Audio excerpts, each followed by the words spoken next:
First ভিডিওতে আমরা কি শিখেছি? আমরা দেখেছি যে কোসেন্ট মানে ভাগফল যদি কনস্ট্যান্ট হয়, তাই তো, ভাগফল যদি ধ্রুবক হয় তাহলে সেটা সরলভেদ। আর প্রোডাক্ট মানে প্রোডাক্ট বা গুণফল যদি কনস্ট্যান্ট হয় তাহলে সেটা ব্যস্তভেদ, তাই তো। এই কথা দুখানা মাথায় রাখ, ভাগফল ধ্রুবক, কোসেন্ট কনস্ট্যান্ট মানে সরলভেদ, গুণফল মানে প্রোডাক্ট যদি কনস্ট্যান্ট হয়, প্রোডাক্ট মানে গুণফল যদি ধ্রুবক হয় তাহলে ব্যস্তভেদ। ঠিক আছে, এর উপর বেস করে এবার আমরা অঙ্ক করবো এক্সারসাইজ 13। চলো নাও, ফার্স্ট 1 নম্বর অঙ্কটা দেখো কি আছে, আমি লিখে নিয়ে বলি। দেখো, কোশ্চেনে দেওয়া আছে এ আর বি এর ভ্যালু, এর মান কি কি দেওয়া আছে 25, 30, 45, 250, আর বি কত আছে 10, 12, 18 আর 100। এবার আমরা এখানে বলে কোশ্চেনে কি বলেছে, এ আর বি এর মধ্যে এরা সরলভেদ না ব্যস্তভেদ, মানে তোমার ডাইরেক্ট ভ্যারিয়েশন নাকি তোমার ইনভার্স ভ্যারিয়েশনে আছে, মানে ডাইরেক্টলি প্রপোর্শনাল নাকি ইনভার্সলি প্রপোর্শনাল। তো আমরা এখানে প্রপোর্শনাল কথাটা বলি না, ভ্যারিয়েশন কথাটা বলি, মানে ডাইরেক্টলি ভ্যারিয়েশন না ইনভার্সলি ভ্যারিয়েশন। তো সেটা করতে গেলে আমরা প্রথমে কি করব, দেখো এ বি নিয়েছি মানে এ আর বি এর গুণফল, আর এ বাই বি নিয়েছি মানে এ আর বি এর ভাগফল। আমরা চেক করে দেখব যে গুণফলটা সব জায়গাতে একই আসছে, মানে প্রোডাক্ট সব জায়গায় এক আসছে, নাকি কোসেন্ট ভাগফল সব জায়গায় একই আসছে, সেটা আমরা দেখব। দেখি, প্রথমে এটা গুণ করে দেখছি কি 250, A30 B12 বলে 360। দেখ, এখানেই দেখতে পেয়ে গেলাম আলাদা আলাদা সংখ্যা। কনস্ট্যান্ট মানে কি স্থির, ধ্রুবক মানে স্থির, একই থাকবে, একই আসছে না, তার মানে এ বাই বিটা আমার পড়ারই দরকার নেই। যদি মুখে পারো মুখে করে দেবে। এ বাই বি 25/10, 25/10 দিয়ে কত হয়, কাটাকাটি করলে 5 5 25, 5 2 10, মানে 5/2। এখানে তোমার 30/12, 6 দিয়ে কাট, আবার দেখ 5/2। এখানে 45/18, 9 দিয়ে কাটাকাটি কর, আবার 5/2। আর এখানে দেখ 250 ডিভাইডেড বাই 180, 0 0 কাটলাম, সরি 180 নয় 100, 100, 5 5 25, 5 দিয়ে কাটছি, 5 2 10। দেখ কি দেখছি, ভাগফলটা সব জায়গাতেই 5/2, কোসেন্টটা সব জায়গাতেই 5/2। তার মানে কি দেখলাম, ভাগফল ধ্রুবক, তাই তো।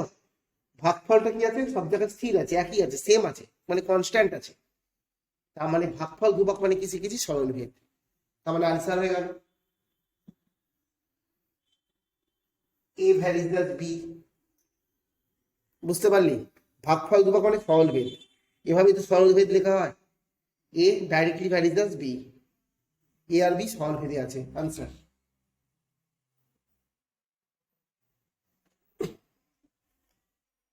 একইভাবে 2 নম্বর অঙ্কটা এখনই পজ করে নিজে ট্রাই কর, ঠিক এরকম ভাই ছক করে পজ করে ট্রাই কর তুই, দেখ তারপর আমার সাথে মেলাবি, পারছিস কিনা দেখবি। দেখো, প্রথমে অঙ্কটা টুকে নিয়েছি, এবার একই রকম ভাবে আগের মতো আমি গুণফলটা চেক করি, মানে এক্স ওয়াই চেক করি। এক্স ওয়াই কি দেখছি 54, তাই তো।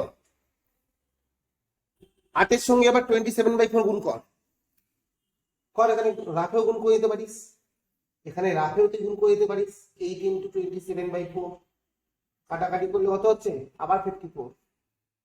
মানে এখনো পর্যন্ত দেখতে পাচ্ছি প্রোডাক্ট মানে গুণফলটা এখনো পর্যন্ত কনস্ট্যান্ট দেখতে পাচ্ছি। এটা একটা গুণ করলে কত হয় 12 × 9/2, কত 6, 6 9 54, এখানেও কত 54। ব্যাস, কি দেখলাম, গুণফলটা সব জায়গাতে স্থির, ফিক্সড আছে, কনস্ট্যান্ট আছে, ধ্রুবক আছে। তাহলে গুণফল ধ্রুবক মানে ভাগফলটা চেক করার প্রয়োজনই হচ্ছে না, আগের বারে গুণফলটা আলাদা হচ্ছিল তাই ভাগফলটা চেক করলাম, এবার গুণফলটা সব জায়গায় সেম চলে এসছে। তার মানে কি, গুণফল ধ্রুবক মানে প্রোডাক্ট হচ্ছে কনস্ট্যান্ট, তার মানে কি এরা এক্স ভ্যারিজ 1/y, লিখে দেয় আনসার।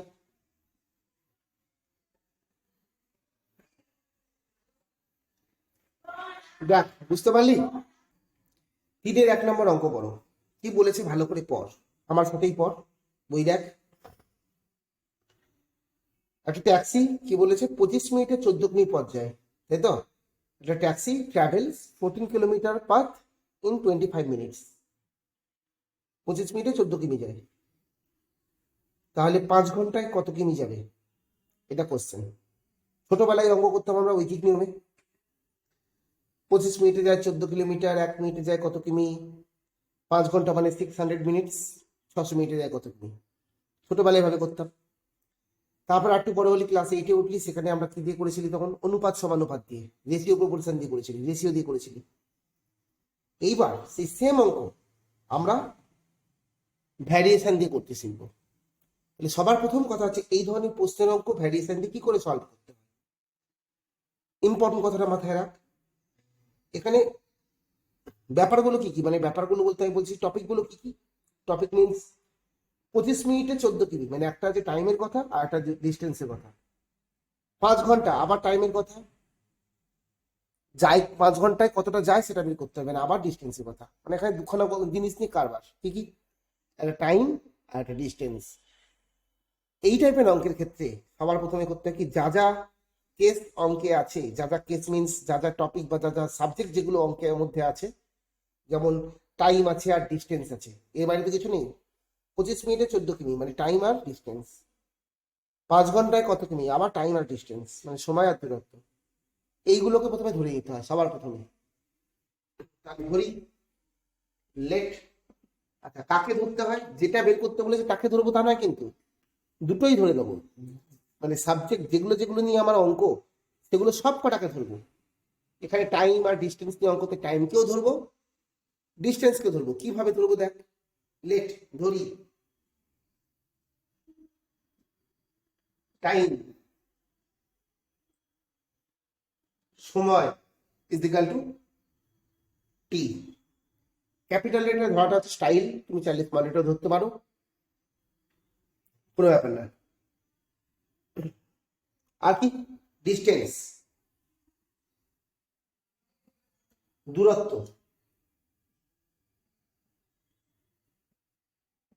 তাই তো? ডিস্টেন্স হচ্ছে কত, ডি। এবার ইম্পর্টেন্ট কথা হচ্ছে এটা, এটা ধরার পরে অঙ্কের দিকে তাকাতে নেই, কি সংখ্যা দিয়েছে এটা ইম্পর্টেন্ট কথা, কিন্তু সংখ্যাগুলো কি দিয়েছে সেগুলো কিন্তু দেখতে নেই। নিজের কনসেপ্ট দিয়ে ভাবতে হয় যে সময় আর দূরত্বের মধ্যে সম্পর্কটা কি, সময় আর দূরত্বের মধ্যে সম্পর্কটা কি। যত, এখানে ট্যাক্সির কথা বলেছে, ট্যাক্সি যত বেশি টাইম ধরে ট্রাভেল করবে, ট্যাক্সি যত বেশি সময় ধরে যাবে, দূরত্ব তত বেশি হবে। ফার্স্ট ভিডিও আমি শিখিয়েছি, এটা বাড়লে ওটা বাড়ছে, মানে বেশি সময় ধরে ট্যাক্সি চললে বেশি দূরত্ব আছে। এটাকে আমরা কিভাবে লিখি, এটা বাড়লে এটা বাড়ছে, এটাকে আমরা কিভাবে লিখি, টি ভ্যারিজ দ্যাজ, আচ্ছা এটা ক্যাপিটালে ধরছি বললাম, টি ভ্যারিজ দ্যাজ ডি। বুঝতে পারলি? সংখ্যাটা বেশি দিয়েছে না কম দিয়েছে সব ভাববি না, তুই ভাববি এটা, প্রশ্নের দিকে তাকাবি না, এটা ধরার পরে প্রশ্নের দিকে তাকাবি না, সংখ্যার দিকে দেখবি না, কমন সেন্স লাগাবি। সময় আর দূরত্ব, সময় বেশি সময় ধরে গাড়ি চললে ডিস্টেন্স বেশি যাবে, এরকম জিনিসকে আমরা এভাবে লিখি।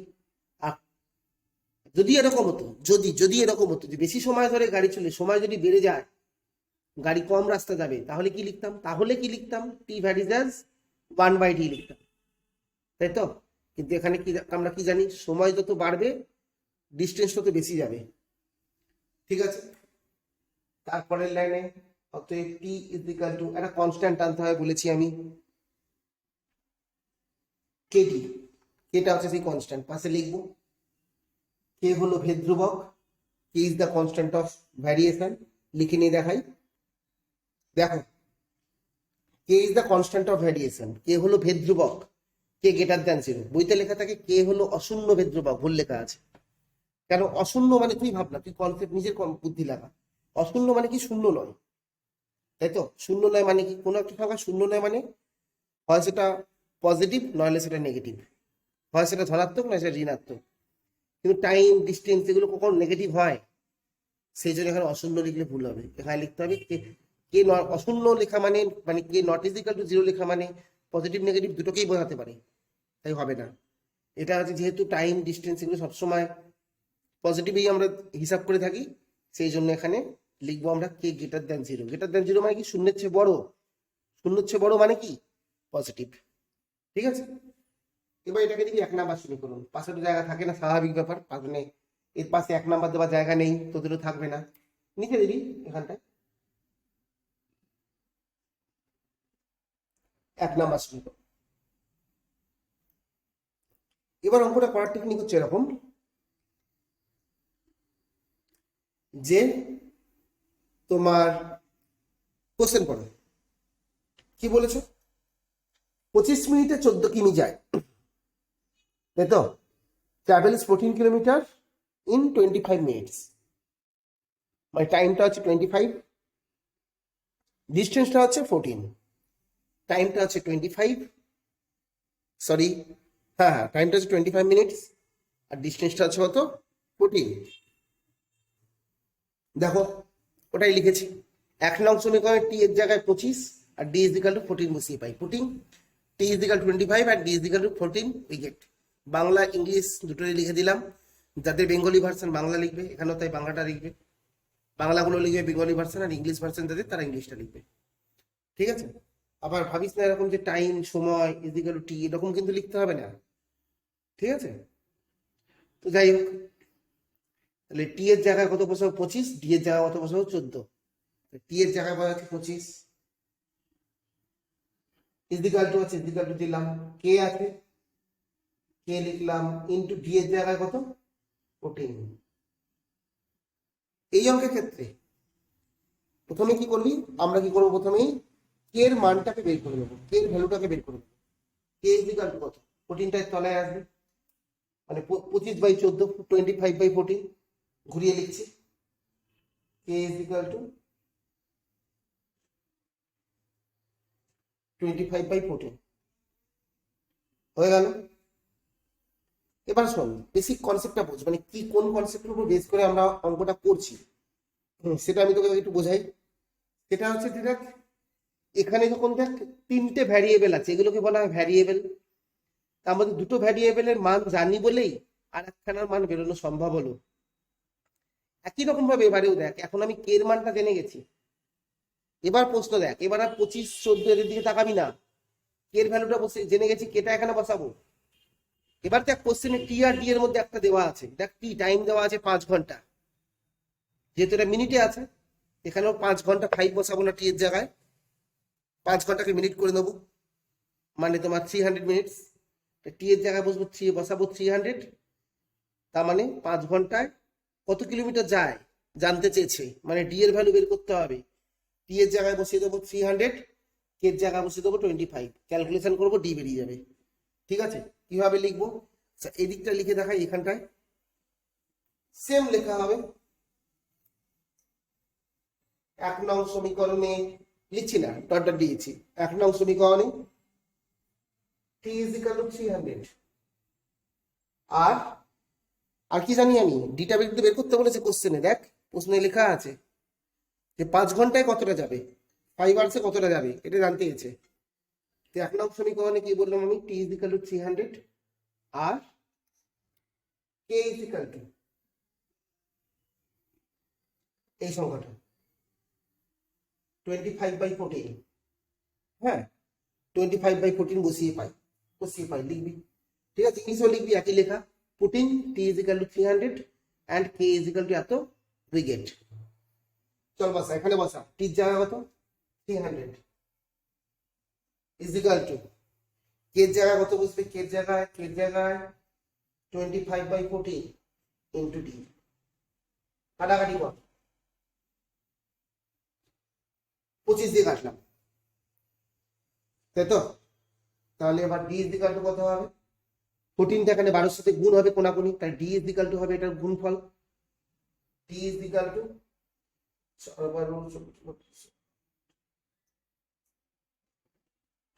তার মানে কি বেরিয়ে গেল, ট্যাক্সিটা 5 ঘন্টায় যায় 168 কিলোমিটার। আনসার লিখবি ঠিক করে। কি লিখবি? ট্যাক্সিটি 5 ঘন্টায় 168 কিলোমিটার যাবে। The taxi will travel 168 kilometres in 5 hours. ঠিক আছে, আনসার লিখবি পুরো কথায়। সব কটাতে কিন্তু সেম ফান্ডা। কি শেখালাম আবার প্রথম দিয়ে বলি, যা যা সাবজেক্ট যা যা আছে সব কটাকে ধরে নাও, সব কটাকে ধরে নাও। তারপরে কি, বইয়ের দিকে না তাকিয়ে এদের রিলেশন বানাও, কমন সেন্স লাগিয়ে, যে আমি ট্যাক্সি চালাচ্ছি, অনেকক্ষণ ধরে ট্যাক্সি চালালে অনেক দূর যাব, কম সময় ধরে ট্যাক্সি চালালে কম দূর যাব। তার মানে কি, তার মানে এরা হচ্ছে টি ভ্যারিজেস ডি। তারপর কে আনলাম, কেতে গ্রেটার দেন জিরো, কেন কনসেপ্টটা বলেছি, কেন গ্রেটার দেন জিরো, অশূন্য ধ্রুবক কেন নয়, নট ইজিক্যাল টু জিরো কেন নয় বলেছি। তারপরে সবসময় কোশ্চেন এরকম দেওয়া থাকবে, মানে যে দুখানা ভ্যারিয়েবল, এই দুখানা তো ভ্যারিয়েবল ছিল, এই দুখানা ভ্যালুই দেওয়া আছে 25 14, বসিয়ে দিয়ে ওটার হেল্প নিয়ে কে বের করবো, আবার একখানা, তারপরে পরের লাইনে কোশ্চেনে পাওয়া যাবে আর একখানা, যে 5 ঘন্টায় কতটা যাচ্ছে, সেই 5 ঘন্টাটাকে দিলাম 300 মিনিট। এক কাজ কর, এটা করার আগে না এখানটা লিখে দিবি 5 ঘন্টা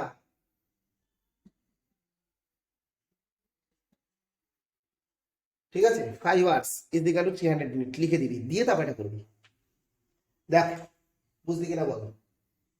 কোনো কিছু বুঝতে না পারলে স্ক্রিনশট নিয়ে মার্ক করে রাখ, আমাকে পাঠিয়ে জিজ্ঞেস করবি, ঠিক আছে? ডাউট ক্লিয়ারিং ক্লাসে পাঠিয়ে জিজ্ঞেস করবি। এটা হয়ে গেল 3 এর 1। এবার আমরা করবো 3 এর 2। 3 এর 2 তোমার আচ্ছা 3 এর 2টা না করে এক কাজ কর, শেখানোর জন্য ভালো অঙ্ক হচ্ছে 3 এর 3। 3 এর 1 এর পরে 3 এর 3টা শেখানোর জন্য ভালো অঙ্ক। 3 এর 3 ভিডিও পজ করো, এক্ষুনি পজ করো, ঠিক এই স্টাইলে, মানে পজ করলে তাহলে দেখতেই পাবি স্ক্রিনে, এটাকে দেখে দেখে এই স্টাইলে 3 এর 3 করে ফেলো, তারপর 3 এর 2 আসছে। আচ্ছা এই লেখাগুলো আমি আর বারবার লিখবো না, 1 নং সমীকরণে এত এত বসিয়ে পাই, এগুলো আর বারবার লিখবো না, ঠিক আছে? চলো না 3 এর 3 করো, তাড়াতাড়ি ফটাফট করে ফেলো। চলো কোশ্চেন পড়ে ফেলে যা, আশা করি। না পড়ে থাকলে পজ করে কোশ্চেন পড়ো। কোশ্চেনে কি বলেছে? 50 জন গ্রামবাসীর 18 দিন সময় লেগেছে। কি মেন দুখানা পয়েন্ট কি? একটা আছে গ্রামবাসী আর একটা আছে সময়, মানে দিন সংখ্যা। তাহলে কি ধরবো? ধরি লেট, ধরি গ্রামবাসীর সংখ্যা, নাম্বার অফ ভিলেজার্স লিখে দেখাই। গ্রামবাসীর সংখ্যা, total number of villagers, V ধরলাম, ভিলেজার্স থেকে ভি, স্টাইল করে এভাবে ধরা হয়। তুই এক্স ওয়াইও ধরতে পারিস, মানে ডাজন্ট ম্যাটার। তো হয়ে গেল। আর একটা পয়েন্ট কি আছে? সময়, তাই তো, দিন সংখ্যা, টোটাল নাম্বার অফ ডেজ, দেখো ধরে নিলাম। এবার ভাবো, এবার ভাবো কি ভাববে? এবার ভাবো যে বইয়ের দিকে না থাকে, বইয়ের সংখ্যার দিকে দেখতে নেই, কিন্তু আগের অঙ্কেও বলেছি গ্রামবাসীর সংখ্যা আর দিন সংখ্যা। গ্রামবাসীরা কি করছে? কোশ্চেন পড়ি, পড়েছো কোশ্চেন? তারা কি করছে? তারা একটা পুকুর কাটছে, মানে গর্ত করছে। দে আর ডিগিং আ পন্ড, তাই তো, তারা পুকুর কাটছে। মানে একটা নির্দিষ্ট একটা পুকুর আছে, মানে সমান মাটিকে গর্ত করে পুকুর বানাচ্ছে। তুই ভাব, লোক যদি বেশি লাগিয়ে দিই, অনেক লোক লাগিয়ে দিয়েছি, লোক যদি বেশি লাগিয়ে দিই তাহলে কি হবে? লোক যদি বেশি লাগিয়ে দিই তাহলে কি হবে? পুকুরটা কাটতে বেশি দিন লাগবে না কম দিন লাগবে? সংখ্যার দিকে তাকাবি না, বইয়ের দিকে তাকাতে নেই, কিন্তু কমন সেন্স লাগা। অনেক লোক মিলে পুকুর কাটছে, তাহলে তাড়াতাড়ি পুকুর কাটা হয়ে যাবে, নাকি কম লোক মিলে পুকুর কাটছে তাহলে তাড়াতাড়ি পুকুর কাটা হবে? বুঝতে পারলি কি বললাম? বেশি লোক মিলে তুই পুকুরটা কাটে, অনেক লোক মিলে কাটছে, তাহলে সময়টা কি কম লাগবে, কম দিন লাগবে। লোক যদি বাড়িয়ে দিই দিন তাহলে কমে যাবে, আর লোক যদি কমিয়ে দিই, একটা লোক পুকুর কাটছে, একটা লোক মনে কর তুই হাতে কোদাল নিয়ে মাটি করতে শুরু করেছিস, মা জিজ্ঞেস করলেন বাবু কি করছো? তুই বলি মা পুকুর বানাচ্ছি। ভাব তুই কদিনে পুকুর বানাতে পারবি, ভাব। আর ভাব যে এরকম 6.5 লোক মিলে গর্ত করতে শুরু করেছে, তাহলে ভাব কি শিখলি তাহলে, কি বুঝলি? যত বেশি লোক মিলে পুকুর কাটবে, যত বেশি লোক মিলে পুকুরটা কাটবে কম সময় হবে, মানে এটা বাড়লে এটা কমে যাচ্ছে। এরকম ক্ষেত্রে কি শিখেছি ফার্স্ট ভিডিওতে? ভি ভ্যালি দাস, বল বল বল কি শিখেছি বল? ডি না, 1/d। ব্যাস, কনসেপ্ট কিন্তু সেম অঙ্কের। এখানে 1/d হোক না, সে আবার ইজিক্যাল টু এটার সঙ্গে কে গুণ করবো, এটা কি কল করতে হলে কে দিয়ে গুণ করতে হয়, একের সাথে কে গুণ করলে কে একে কে, কে/d। পাশে কিন্তু সেম লেখা, খাতা দেখে লেখ, আগের অঙ্কটা করেছিস খাতা দেখে লেখ। K is the constant of variation, K হলো ভেদ ধ্রুবক, কে গ্রেটার দ্যান 0। কোনো অশূন্য ধ্রুবক ধ্রুবক ফালতু কথা লিখবি না। 1 নাম্বার ইকুয়েশন দে, এটাকে 1 নাম্বার দে, দিলি 1 নাম্বার। এইবারে 1 নং সমীকরণে কোশ্চেন পর দেখ কি বলছে, 50 জন 18 দিনে। 1 নং সমীকরণে ভির জায়গায় 50, ডির জায়গায় 18 বসিয়ে দাও। এখানে লেখ 1 নং সমীকরণে v is equal to 50, d is equal to 18 বসিয়ে পাই। Putting v is equal to 50 and d is equal to 18 in equation 1 we get। লেখো, এই যে আমি আর লিখে ডট ডট দিয়ে ছেড়ে দিয়েছি, মানে ওই যে 1 নং সমীকরণে v is equal to 50, d is equal to 18 বসিয়ে পাই। Putting v is equal to 50 and d is equal to 18 in equation 1 we get। ঠিক আছে, এবার v এর জায়গায় কত বসাবো, v এর জায়গায় কত বসাবো দেখে দেখে। v এর জায়গাতে 50 is equal to d এর জায়গায় 18 গুণ কর, মানে হবে 900। k is equal to কত হলো 900। ঠিক আছে, এবার আবার সেম কাজ, আবার অঙ্ক করতে হয় কে বেরোনোর পরে। কোশ্চেন পর কি লেখা আছে ভালো করে কোশ্চেন পর। 15 দিনে কাটতে হলে কতজন অতিরিক্ত, কতজন লোক, অতিরিক্ত বৃত্ত সব কথা ছেড়ে দে।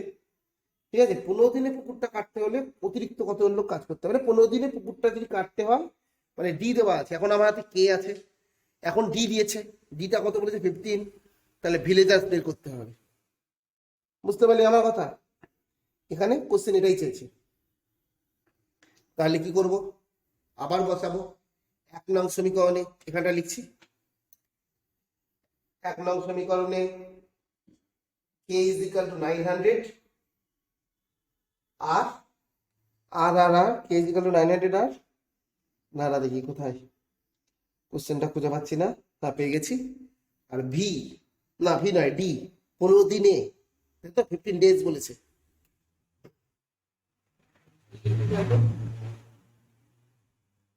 d is equal to 15 বসিয়ে পাই, তাহলে নাও d is equal to, যেখানে কিন্তু 1 নং সমীকরণে বসাচ্ছি k/d, k এর জায়গাতে 900, d এর জায়গায় 15, কাটাকাটি করো। v is equal to 60, v is equal to কত 60। তাহলে কি 15 দিনে কাটতে হলে 60 জন লোক লাগবে, কিন্তু কোশ্চেনে কিন্তু এটা বলেনি যে 15 দিনে কাটতে কতজন লোক লাগবে, এটা বলেনি, কতজন অতিরিক্ত লোক লাগবে এটা জানতে চেয়েছে, তাই তো বলেছে। ইংলিশ বইতে মোস্ট প্রবাবলি এরকম কিছু হয়তো লেখা আছে, how many extra villagers will be required to ডিগ a pond in 15 days, এরকম কিছু লেখা আছে। আমার কাছে ইংলিশ বইটা নেই, বাংলা বইটাই রয়েছে। এরকম কিছু বলেছে যে how many extra villagers will be required, মানে কতজন এক্সট্রা লোক লাগবে। অলরেডি কাজ করছিল কতজন, 50 জন। অলরেডি কাজ করছিল কতজন, 50 জন। আর 15 দিনে যদি কাজটা করতে হয় তাহলে লাগবে 60 জন। অলরেডি কাজ করছিল 50 জন, কিন্তু 15 দিনে করতে গেলে লাগবে 60 জন, তাহলে কতজন লোক এক্সট্রা লাগবে, 60 - 50। আনসার লিখে দিই।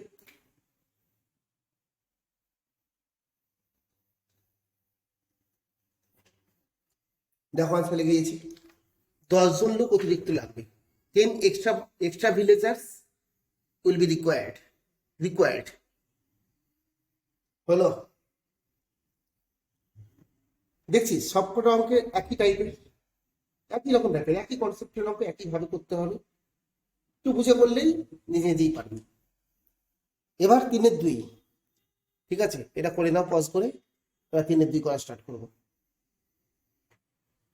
দেখো কোশ্চেনটা পড়েছি, করে ধরলাম total number of children C ধরলাম, ধরি শিশু সংখ্যা এক্স বা মোট শিশু সংখ্যা এক্স, আর প্রত্যেকে পাবে একটি করে সন্দেশ। They will get x sweets each, প্রত্যেকে পাবে এক্সটা করে সন্দেশ। তুই সুইটকে এসও ধরতে পারতিস, আমি এক্স ধরলাম। এবার এখানে একটা গল্প আছে, কোশ্চেনটা ভালো করে যদি না পড়ি খেয়াল করবি না। এখানে কোশ্চেনটা বলে দেখেছিস এক বাক্স সন্দেশকে ভাগ করা হচ্ছে কিছু ছেলে মেয়ের মধ্যে, একটা বাক্সের সন্দেশ সংখ্যা তো ফিক্সড। তাহলে এবার ভাব, ছেলে মেয়ে যদি বেড়ে যায়, এমনি তো তোর মনে হতে পারে যত ছেলে বাড়বে তত সন্দেশ বেশি লাগবে, হ্যাঁ ঠিক কথা। ছেলে মেয়ে যদি বাড়ে তাহলে সন্দেশ বেশিই লাগে, ঠিক কথা। কিন্তু সন্দেশের প্যাকেটটাই যদি ফিক্সড করে দিয়েছে, তোর সামনে হাতে একখানা এক বাক্স সন্দেশ রেখে দিয়েছে, এনে এক সন্দেশের বাক্স। এবার ভাব তুই একা খাচ্ছিস, ভাব ভাব তোর ভাগে কটা পড়বে। ভাব তোরা 3 বন্ধু মিলে খাচ্ছিস, ভাব ভাগে কটা করে পড়বে। এই ভাগে কম পড়ছে না বেশি বেশি হচ্ছে, আগের চেয়ে কম কমে গেল। এমন কর পুরো গোটা স্কুলের সব ছেলে মেয়ে ওই এক বাক্স সন্দেশের উপর ভাগ বসিয়েছে, তাহলে কি প্রত্যেকের ভাগে আরো কম কম পড়বে, তাই না? তার মানে কি দেখলাম, যেহেতু এক বাক্স সন্দেশ ফিক্সড, সেই জন্য এখানে ছেলে মেয়ে যত বাড়বে প্রত্যেকের ভাগে সন্দেশ তত কমবে, প্রত্যেকে তত কম কম সন্দেশ পাবে। প্রচুর ছেলে মেয়ে গেলে ভাগ একখানা সন্দেশ গোটাও পাবে না, ভেঙে ভেঙে পাবে, আর কিরম ব্যাপার বোঝানোর জন্য বলছি, ভাগে কম পড়বে। তারপরে ছেলে মেয়ে যত বাড়ছে সন্দেশ তত কম পড়ছে। 1/x, আবার একই কথা, c = k/x, যা লেখা লেখো। এখানে 1 নাম্বার ইকুয়েশন দাও, 1 নাম্বার সমীকরণ দাও। এবার ভ্যালুগুলো বসা 1 নম্বর সমীকরণে। কি কি বসাবো? 24 জন শিশু আর প্রত্যেকে 5টা করে পাচ্ছে, তাই তো? তাহলে কি করব, 1 নং সমীকরণে কি করব, c = 24 R x = 5, putting c = 24 and x = 5 we get, বসা c এর জায়গায় 24, k/x এর জায়গাতে বসে গেল 5, গুণ করলে কত হবে 120, তাই তো? কে এর ভ্যালু বেরিয়ে গেল। এবার কোশ্চেন কি বলেছে, যদি শিশুর সংখ্যা 4 জন কম হতো, মানে বাংলা কথা 24 জন ছেলে মেয়ে ছিল তো, 4টে বাচ্চা কাচ্চা যদি কম থাকতো, তাই তো? If the number of children is reduced by 4, যদি number of children is reduced by 4, মানে 4 জন বাচ্চা যদি কম হতো, মানে আসলে কি, তার মানে কি 24 না হয় যদি 20 হতো, তাহলে প্রত্যেকে কটা করে সন্দেশ পেতে বের করতে হবে। তাহলে কি করব, 1 নং সমীকরণে এবার কি করব, c = 24 এর জায়গায় 24 না বসে কি করব 20 বসে, 20 আর k এর জায়গাতে 120 বসিয়ে দিলি, লেখা স্টাইল একই। c এর জায়গায় কত বসাবো 20, k এর জায়গাতে কত বসাবো 120/x, তার মানে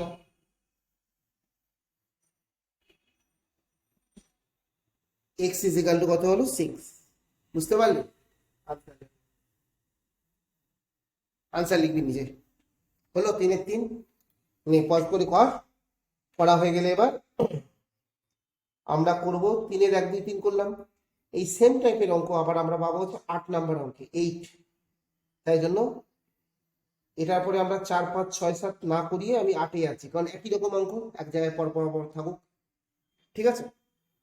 নাও করে নাও পজ করে, তারপর 8 পড়া শুরু কর। চলো কোশ্চেন পড়ো, কি বলেছে, 15 জন 5 দিনে, তাই তো 18 বিঘা জমি চাষ, 15 জন কৃষক, তাই তো? মানে 15 farmers can cultivate 8 বিঘাস of land in কত, in how many days, in 5 days, তাই তো? প্রশ্নে লেখা আছে এটা, মানে 15 জন ফার্মার, 15 জন কৃষক। তাহলে প্রথমে কি ধরবো, ধরি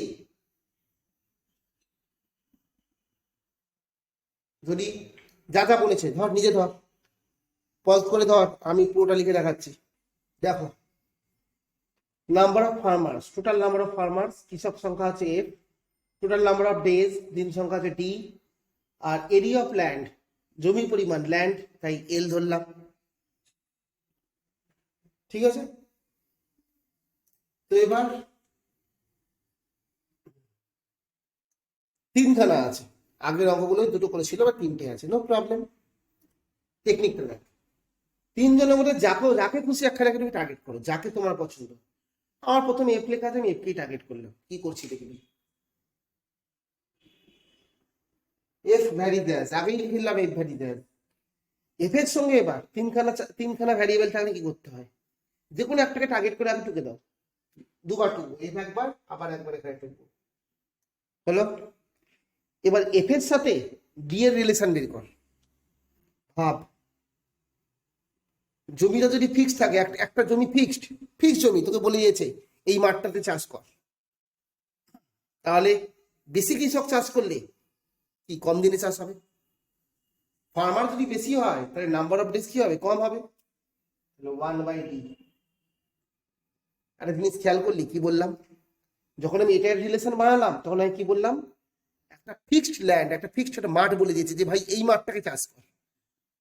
তার মানে মাঠটা যখন ফিক্সড থাকছে, তখন কৃষক যত বাড়িয়ে দেবো, দিন সংখ্যা যত কম হবে। মাঠটা কিন্তু ফিক্সড রাখতে হবে। যদি তুই ভাবিস যে কেন মাঠটাকে ফিক্সড রাখতে হবে, আমি তোকে একটা উদাহরণ দিই। মনে হতো তোর বাড়ির সামনে যে মাঠটা আছে, ওই মাঠটাকে, যার যার বাড়ির সামনে যেখানে মাঠ আছে সেই মাঠটার কথা ভাব, যেখানে চাষ করা হচ্ছে। 10 জন কৃষক চাষ করছে, ধান চাষ করছে, মনে করছে 30 দিন লাগাচ্ছে। এবার তাহলে আমাদের কনসেপ্ট অনুযায়ী কৃষক আমি 20 জন করে দিলাম, 10 জন কৃষক ছিল, 10 জন ফার্মার ছিল, আমি ওখানে 20 জন ফার্মার করে দিলাম, 20 জন কৃষক করে দিলাম। তাই তোর কি মনে হতে পারে, কম সময় লাগবে, তাই তো? কিন্তু ভাব, কম সময় কখন লাগবে, যদি ওই মাঠটাকেই চাষ করা হয়।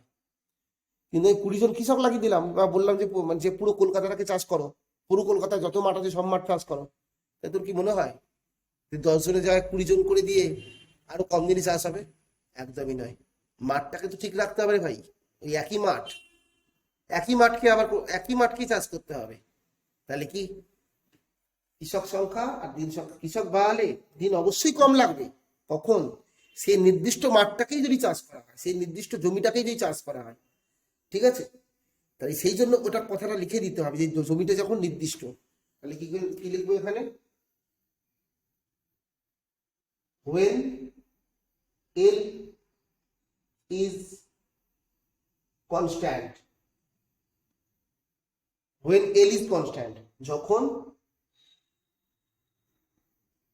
L ধ্রুবক।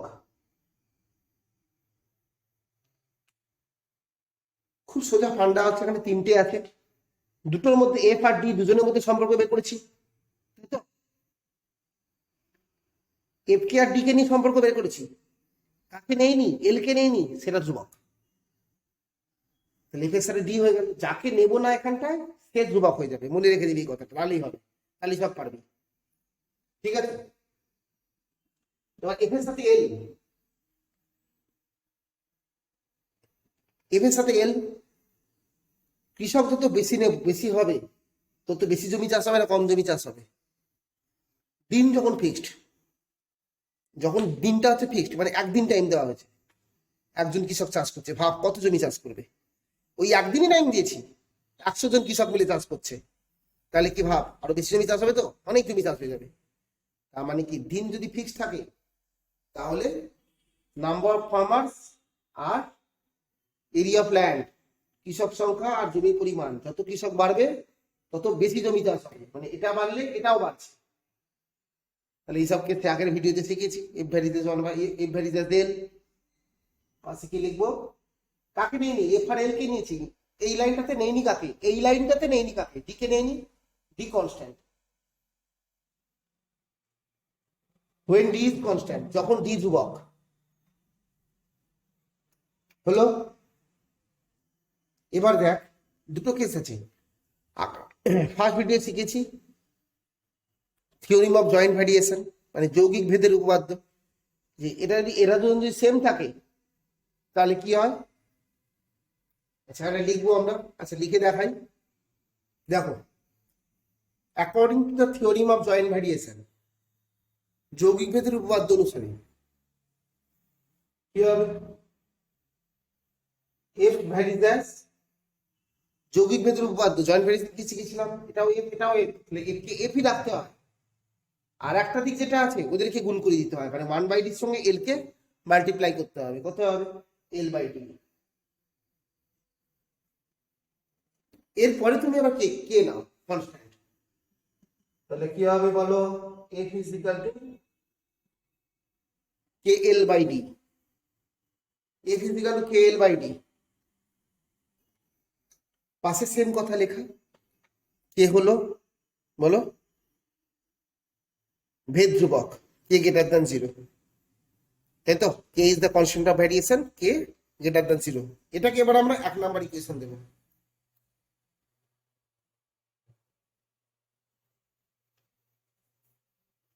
দিলাম, এটাকে 1 নাম্বার দিলাম, এই যে 1 নাম্বার দিয়েছি। এবার কি করব, মান বসাবো, কোশ্চেন পড়ো, ভ্যালুগুলো বসাবো। কি বলেছে, 15 জন 5 দিনে 18 বিঘা, তাই তো, এফ এর জায়গায় 15, নাম্বার অফ ডেজ ডি এর জায়গা আছে 5 এল এর জায়গায় কত 18, লিখি এখানটায়।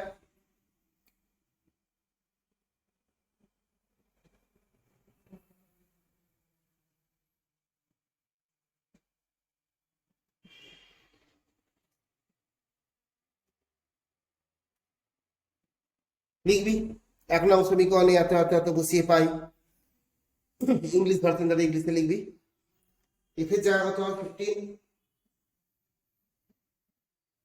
কে ইন্টু এল এর জায়গায় 18, ডি এর জায়গা আছে 15, সরি 5 বিন্দু, ডি এর জায়গায় 5 হবে, আড়াআড়ি কর, 3 5 15, 3 6 18, মানে 5 এখানে গুণ হলে কত, 5 5 25, 6টা নিচে চলে আসবে 25/6,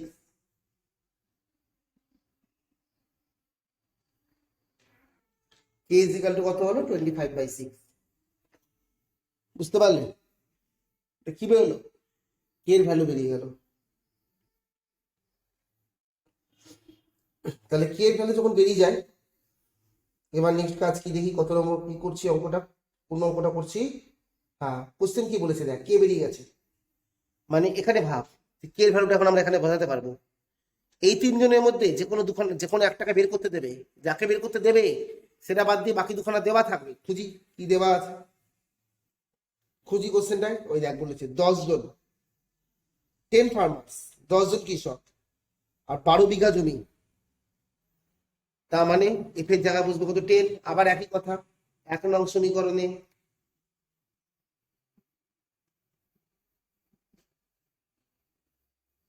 10 জন কৃষক, কি বলেছে 12 বিঘা জমি, জমি ল্যান্ড, এল এর জায়গায় 12, আর কি কে এর মানটা, কে কত 25/6,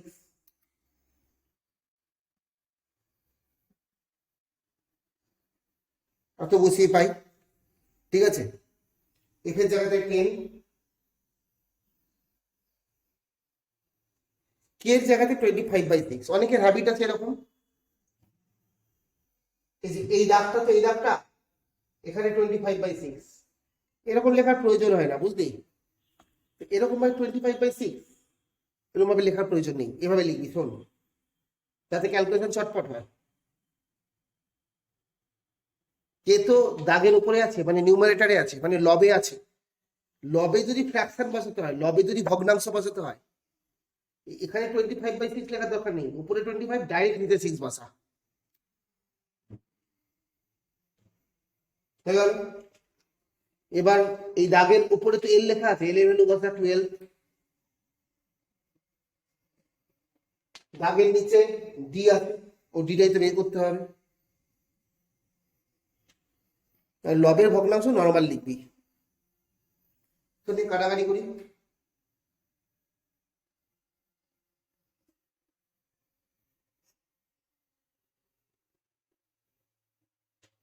তাহলে কত হলো, এখানে 1 is equal two 5/d, D কোনাকুনি গুণ করে দিই, ডি ইজ ইকাল টু 5,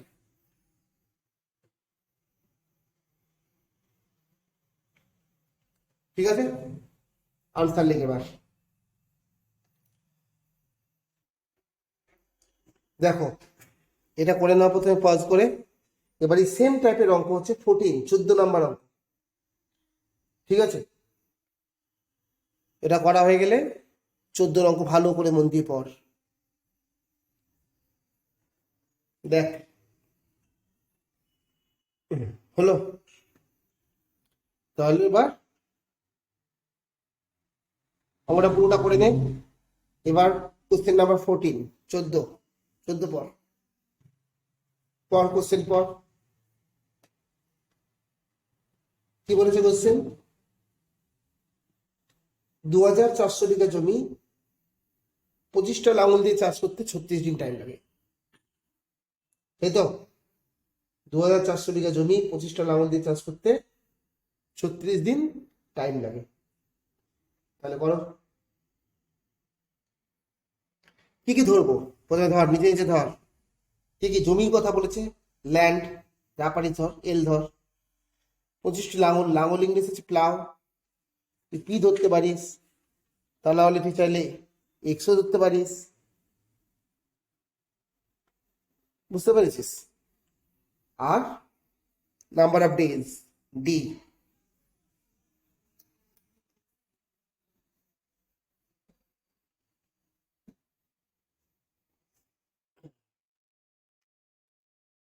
হলো, এখানে কি লিখলাম? জমির পরিমাণ এল, ঠিক আছে, মানে এরিয়া অফ ল্যান্ড হচ্ছে এল। লাঙল সংখ্যা, নাম্বার অফ প্লাউস কত? পি। আর নাম্বার অফ ডেজ মানে টোটাল, মানে মোট দিন সংখ্যা বা দিন সংখ্যা, ডি।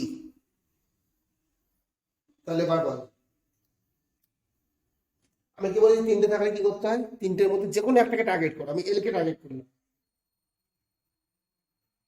এল ভ্যারি যায়। এটা কি লাঙল? এটা কি লাঙল? তাহলে এবার বল, দিনকে যদি ফিক্স রাখ, সবসময় আমরা এই তিনটের মধ্যে হলে যাদের দিনকে নিয়ে ভাববো আর একদিনকে ফিক্স রাখতে হবে। তো দিনকে যদি ফিক্সড রেখে দিই, একদিন ফিক্সড কি 10 দিন ফিক্সড, তাহলে জমি আর লাঙল, ল্যান্ড আর প্লাউজ, যত বেশি লাঙল নেব তত বেশি জমি চাষ হবে একটা নির্দিষ্ট দিনের মধ্যে, তাই তো? L varies P.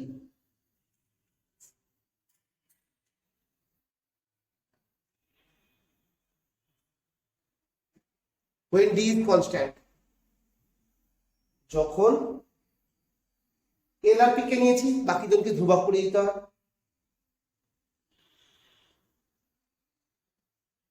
ডি ধ্রুবক,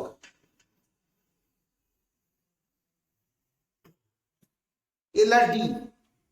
এবার ভাব, এবার লাঙলকে ফিক্স করে দে। মনে কর আমার কাছে একটাই লাঙল আছে, লাঙল কি ফিক্সড? একটা কি 10টা লাঙল আছে, যত বেশি দিন ধরে চাষ করবো তত বেশি জমি চাষ হবে, তাই তো? দিনও বাড়লে জমিও বাড়ছে।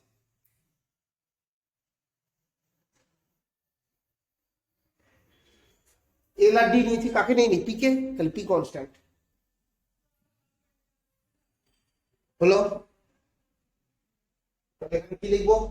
আগের অঙ্কে লিখিয়েছি, খাতা থেকে লেখ। According to theorem of joint variation, যৌগিক ভেদের উপপাদ্য অনুসারে, এটাকে একই রাখলাম, এদিকটা গুণ হয়ে যাবে। এল ভ্যারিজাস পিডি, এই ভালো কথা, এখন মনে পড়লো হঠাৎ। আগের অঙ্ক তো করেছিলাম এল ভ্যারিজাস পিডি, তারপর মানে এল ভ্যারিজাস পিডি করিনি, এরকম একটা কিছু এসেছিল, তারপরে করেছি এল ইজ ইকুয়াল টু, না আগের অঙ্কে করেছিলাম, আগের অঙ্ক কে নিয়েছিলাম। এই লাইনে একটা কথা লিখতে হবে, যেটা আমি বলতে ভুলে গেছিলাম, ভাবলাম বলবো, বলতে ভুলে গেছি। আচ্ছা আমি লিখে দিয়ে দেখাচ্ছি, লিখে দেখাচ্ছি। এই যে পাশেই কথা লিখতে হবে। কোনটা? এই যে এখানে যে দুজনকে ইউজ করা আছে, পিআরডি, এখানে পিআরডি আছে, যখন পিআরডি উভয়ই পরিবর্তনশীল, when p and d both vary, এই কথাটা লিখতে হবে। আগের অঙ্কটা তো লিখে নেই। তাহলে এখানে কি লিখবো? কে হলো ভেদ ধ্রুবক, K is the constant of variation, তাই তো? কে গ্রেটার দ্যান 0, এটাকে দিয়ে দিলাম 1 নাম্বার সমীকরণ। এটাকে দিয়ে দিলাম ইকুয়েশন 1। এবার কোশ্চেন পড়ো। সোজা সব কি বলে তো, ট্রাক্টর সব পড়তে হবে না, কাজের জিনিস পড়। 2400 বিঘা জমি 25টা লাঙল দিয়ে 36 দিয়ে চাষ করা যায়, তাই তো? 2400 বিঘা জমি, এল এর জায়গায় 2400 লিখবো।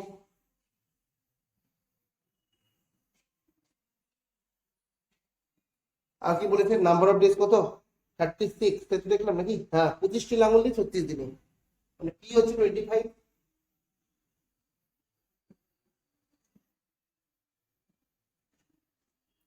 লিখবি, মানগুলো বসিয়ে কে এর মানটা বের কর, কর নিজে কর, আমি করে দেখাচ্ছি।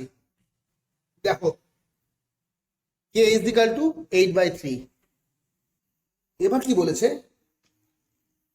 এবার অর্ধেক জমি, তাই তো? মানে হাফ অফ দ্য ল্যান্ড। আগে জমি কত ছিল? 2400 বিঘা। হাফ অফ দ্য ল্যান্ড মানে অর্ধেক জমি, মানে কত? 2400 হাফ মানে কত? এটাকে 2 দিয়ে ভাগ, মানে 1200। এবার কি করবো, এল এর জায়গায় বসাবো 1200। ঠিক আছে? দেখ, 1 নং সমীকরণে এল ইজ ইকাল টু অর্ধেক 2400/2, কাটাকাটি করলে কত হয়? 1200। হলো অর্ধেক জমি। কি বলেছে কোশ্চেন, দেখ, ট্রাক্টরতে দিয়ে 30 দিনে চাষ করা যায়। তুই ট্রাক্টরের চিন্তা ভুলে যা, তুই লাঙলের চিন্তা কর। দিন বলেছে 30, ডি ইজ ইকাল টু 30, আর কে ইজ ইকাল টু হচ্ছে 8/3। দেখ, ওই যে 1 নম্বর সমীকরণে ইকুয়েশন 1-এ ভ্যালুগুলো বসে দিয়েছি। এবার কাটাকাটি করি, এই শূন্য এই শূন্য গেল, 3 3 কেটে গেল, 8 15 120, তার মানে পি ইজ ইকাল টু কত হলো? 15। এবার অঙ্কটা বুঝ। কোশ্চেন বইতে কি বলেছে, অর্ধেক জমি মানে 1200 বিঘাস অফ ল্যান্ড 30 দিনে, বই বলছে যে 1200 বিঘা 30 দিনে একটা ট্রাক্টর চাষ করে। আমরা কি বলছি, আমি কি, আমার অঙ্কে কি বেরোলো, 1200 বিঘা 30 দিনে 15টা লাঙল চাষ করে। পি মানে তো প্লাও, 15 লাঙল। আমাদের বেরোলো 1200 বিঘা মানে অর্ধেক জমি 30 দিনে 15টা লাঙল চাষ করে দেয়। আর বই কি বলেছে, 1200 বিঘা 30 দিনে একটা ট্রাক্টর চাষ করে। তার মানে কি, একটা ট্রাক্টর মানে কটা লাঙলের সমান? 15টা লাঙলের সমান। এটাই হবে আনসার। এটা আনসার লেখো। একটি ট্রাক্টর, একটি ট্রাক্টর, ট্রাক্টর স্পেলিং কি জানি না, ঠিক হলো না ভুল হলো দেখে নিস, ইজ ইকাল টু 15টি লাঙল।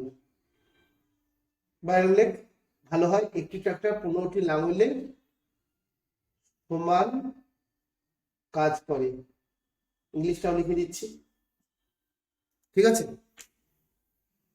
দেখ, এই যে answer, 15 ploughs work equally with a tractor. Tractor C লিখতে ভুলে গেছি, ট্রাক্টর। হলো, পজ করে অঙ্কটা করে নে।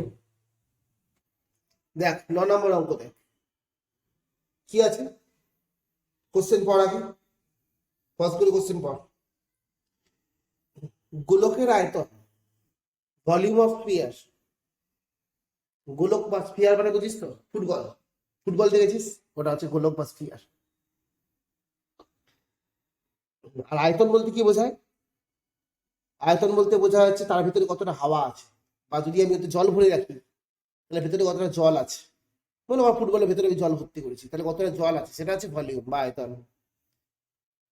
স্কুলে যে শর্ট পাটের যে বল হয়, লোহার বল, তার ভলিউম বলতে কি বুঝি, তার ভিতরে মোট কতটা লোহা আছে। বুঝতে পেরেছিস? এটাকে ভলিউম বা আয়তন বলে। তো গোলকের আয়তন, গোলকের ব্যাসার্ধের, রেডিয়াসের কি বলেছে, ত্রিঘাতের সঙ্গে সল বেঁধে আছে। বুঝতে পেরেছিস? ত্রিঘাত মানে হচ্ছে কিউব। ত্রিঘাত মানে কি বললাম, কিউব। স্কোয়ার কিউব হয় না, সে কিউব। মানে ভলিউমটা হচ্ছে ডাইরেক্টলি ভ্যারিজ অ্যাজ কার সাথে, রেডিয়াসের কিউবের সাথে। ইংলিশ বাংলাটা একটু শুনতে কঠিন, যে বলেছে ব্যাসার্ধের ত্রিঘাতের সঙ্গে, মানে এটাই বলতে গেছে, মানে বলতে গেছে ভি ভ্যারিজ অ্যাজ আর কিউব কোশ্চেনে বলে দেওয়া আছে, ভালো কথা। তারপরের লাইনে কি লিখবো, V is equal to K R cube. একই কথা লিখবো, K is the constant of variation, K হলো ভেদ ধ্রুবক, কে কিন্তু গ্রেটার দ্যান জিরো। কেন গ্রেটার দ্যান জিরো? কারণ রেডিয়াস ব্যাসার্ধ নেগেটিভ হতে পারে না, সবসময় পজিটিভ হবে, জিরো হতে পারে না। জিরো যদি ব্যাসার্ধ যদি জিরো হয় কি করে হবে, জিনিসটারই অস্তিত্ব থাকবে না। বা তুই বলতে পারিস বিন্দু, বলতে পারিস বিন্দুর মতো হয়ে যাবে। যাই হোক, greater than zero, V is equal to K R cube. মানে এটাকে তুই ভাব, এটা আর একটা নতুন টাইপের অঙ্ক। V is equal to K R cube, ভাব যে ভলিউম বের করার ফর্মুলা হচ্ছে যেন কে আর কিউব। এটা হলো ভলিউমের ফর্মুলা। এটাকে আমরা ফর্মুলার মতো ইউজ করবো। কিভাবে করবো দেখবি। এবার কোশ্চেন বলেছে তিনটে স্ফিয়ার দিয়েছে, দেখেছিস, আর তাদের কি দেওয়া আছে, ডায়ামিটার ব্যাস দেওয়া আছে।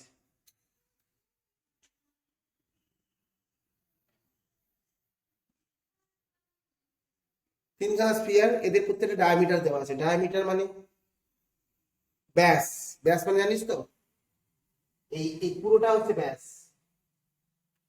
কত? 1 হলো 1/2, 1/2, মানে কত, 3/2। ক্লাস 4-5 শিখেছিস, ব্যাস থেকে ব্যাসার্ধ, ডায়ামিটার থেকে রেডিয়াস কি করতে হয়, ক্লাস 9-এও করেছিস। ডায়ামিটার থেকে ব্যাসার্ধ বের করতে হবে, ওটাকে 2 দিয়ে ভাগ করতে হয়। ডায়ামিটার বলেছে 3/2, আমার এখানে আমার রেডিয়াস নিয়ে কাজ, তাই জন্য আমি রেডিয়াস বের করে নেবো। 3/2 কে আমি, এই যে 3/2 কে আমি যদি 2 দিয়ে ভাগ করি, 2 দিয়ে ভাগ করি মানে কি, নিচে 2 দিয়ে গুণ, মানে 3/4, রেডিয়াস হয়ে গেল 3/4। বুঝতে পারলি? সেকেন্ড স্ফিয়ারটা দেখ, ডায়ামিটার কত বলেছে 2, ডায়ামিটার বলেছে 2, ব্যাস বলেছে 2, ব্যাস বলেছে 2, তাহলে ব্যাসার্ধ কত হবে 2/2, মানে 1। কাটাকাটি করে লিখতে পারতাম, লিখিনি, হিজিবিজি হবে। তুই চাইলে লেখ, ডাইরেক্ট 1ও লিখতে পারিস। আর একখানা ডায়ামিটার, একখানা ব্যাস কত বলেছে 5/2, 5/2। 2 × 1/2 মানে 5/2 বোঝায়, তাকে 2 দিয়ে ভাগ করলে 5/4 কি বেরোলো, তিনটে ছবি এঁকে নিলাম। এই তিনখানা স্ফিয়ারকে, এই তিনখানা গোলককে, নিরেট গোলক কিন্তু, ভাব লোহার গোলক ভাব, তুই যেভাবে ভাবতে সেভাবে ভাব। এটাকে গলিয়ে তিনখানাকে গলানো হলো, মানে এখান থেকে কিছুটা লোহা বেরোলো, এটাকে গলানো হলো, এর থেকে কিছু লোহা বেরোলো, এর থেকে কিছু লোহা বেরোলো। সেই লোহাগুলোকে দিয়ে, পুরো লোহাটাকে দিয়ে একটা বড় গোলক বানানো হলো, একটা বড় স্ফিয়ার বানানো হলো। সেই নতুন যে স্ফিয়ারটা তৈরি হলো,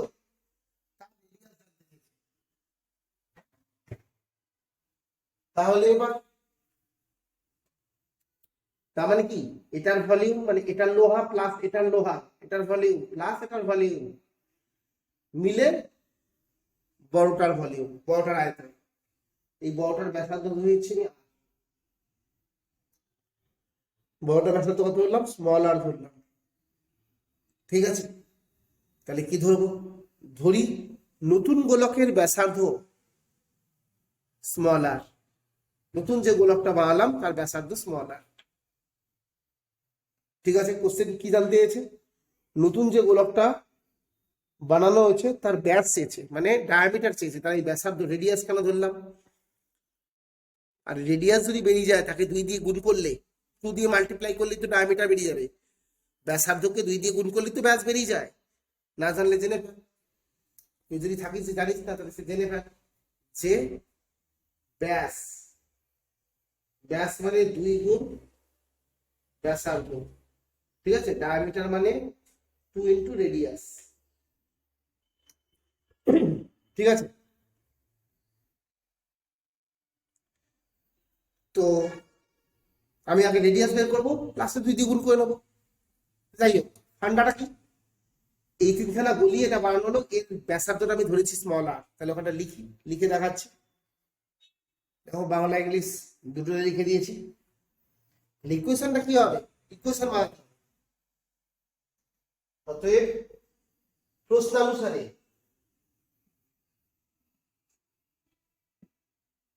বা অনেকে লিখি শর্তানুসারে, তাও হবে ইংলিশে এটিপি অ্যাকর্ডিং টু প্রবলেম। ভালো করে বোঝ, ছবিটার দিকে দেখা। এটার লোহা প্লাস এটার লোহা প্লাস এটার লোহা ইজ ইকুয়াল টু ওটার লোহা, মানে এর ভলিউম প্লাস এর volume plus or volume is equal two ওটার ভলিউম। ভলিউম এই যাই বলেছি, এটা এইগুলো দেখ, এটাকে জাস্ট ফর্মুলার মতো ইউজ করবো। ভলিউমের ফর্মুলা কি? কে ইন্টু আর কিউব। এটা আমরা পেয়েছি, তার মানে কে ইন্টু আর মানে কি রেডিয়াস 3/4 তার হোল কিউব প্লাস এটার ভলিউম, তাই তো?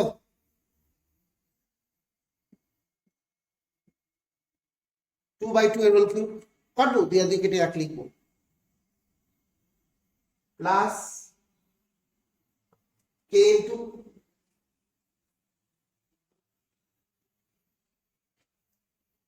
5/4 এর whole cube is equal to ওইটার ভলিউম, ওটার আয়তন।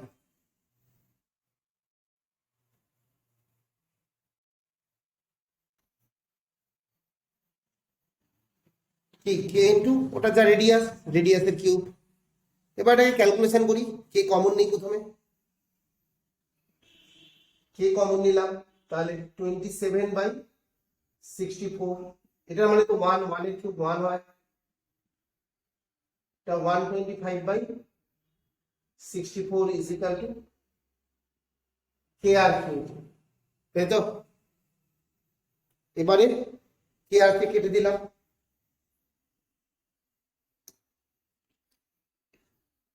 এবার এটাকে যোগ করি, দেখি লসাগু করে যোগ করে কত হয়।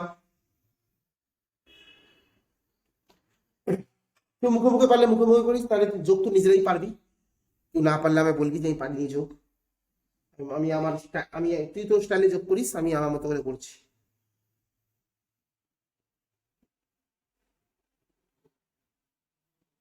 এটা ক্যালকুলেশন করলে এটা আসবে, তাহলে এখানে হবে আমার 6/4 এর whole cube is equal to R cube. তুই চাইলে কাটাকাটি করতে পারিস, আমি এখন করিনি, পরে করছি। কারণ 6 এর কিউব 216 আমার মুখস্থ, তোদের মুখস্থ থাকাই উচিত। 4 এর কিউব 64। 1 থেকে শুরু করে 11 পর্যন্ত সবকটা কিউব মুখস্থ রাখবি। ক্লাস 8-এ থাকতে নিশ্চয়ই স্যার ম্যামরা তোদেরকে বলেছেন। তাহলে কিউব কিউব উঠে গেল, তো হলো 6/4, কাটাকাটি কর, 2 2 4, 2 3 6। আর মানে রেডিয়াস, রেডিয়াস কিন্তু চাইনি, চেয়েছে ডায়ামিটার, দুইটা কোনাকুনি গুণ করে দে, কত হলো 2r ইজ ইকুয়াল টু 3 নে, এটাই আনসার। আর যদি রেডিয়াস হয়, রেডিয়াসকে 2 দিয়ে মাল্টিপ্লাই করলে ডায়ামিটার বেরোয়। আর যদি ব্যাসার্ধ হয়, ব্যাসার্ধকে 2 দিয়ে গুণ করে তো ব্যাসার্ধকে 2 দিয়ে গুণ করলে ব্যাস বেরোয়। 2 গুণ করলাম 2r আসলো, মানে ব্যাস বেরিয়ে গেছে, আনসার লিখবি। লিখবি নতুন গোলকের ব্যাস 3 মিটার, ঠিক আছে? Diameter of new sphere is equal to 3 metre. Pause করো, করে বুঝে করো। এবার নেক্সট অঙ্কে যাচ্ছি, পজ করে করে নে, এটা মুছে দেবো। দেখ 10-এর কোশ্চেন কি বলেছে পর, বলেছে যে y দুটি চলের সমষ্টির সমান, মানে y is the sum of two variables, তাই তো? তার মানে এটাকে আমরা কি করে ধরবো দেখবি। হ্যাঁ দেখ ধরছি, লেট ধরি।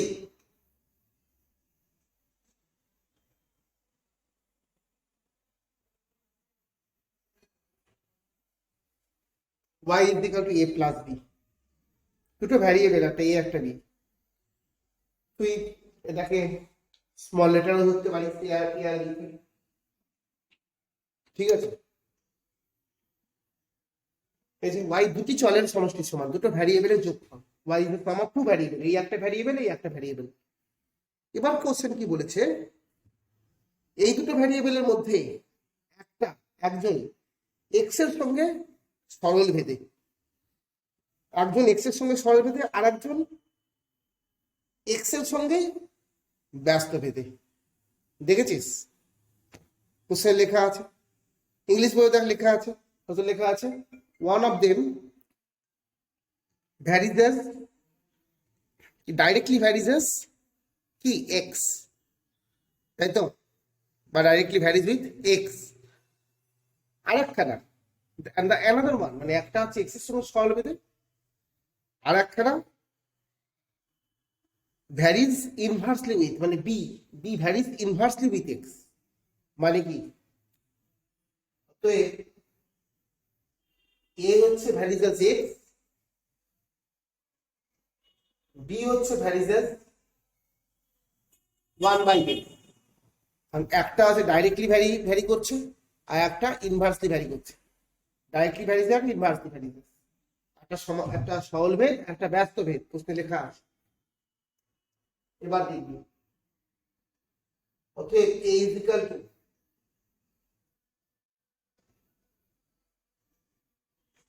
k1x। হঠাৎ k1 কেন ধরলাম, কারণ এই অঙ্কে আবার একবার ধরতে হবে। b is equal to, অন্যান্য অঙ্কে কে ধরছিলাম, কারণ একবারই ধরছিলাম, এখানে এখানে একবার কে, এখানে একবার কে, এক অঙ্কে দুবার কে ধরা যায় না, তাই এখানে k1 ওখানে k2 করলাম। এবার এখানে লিখবো, কি লিখবো,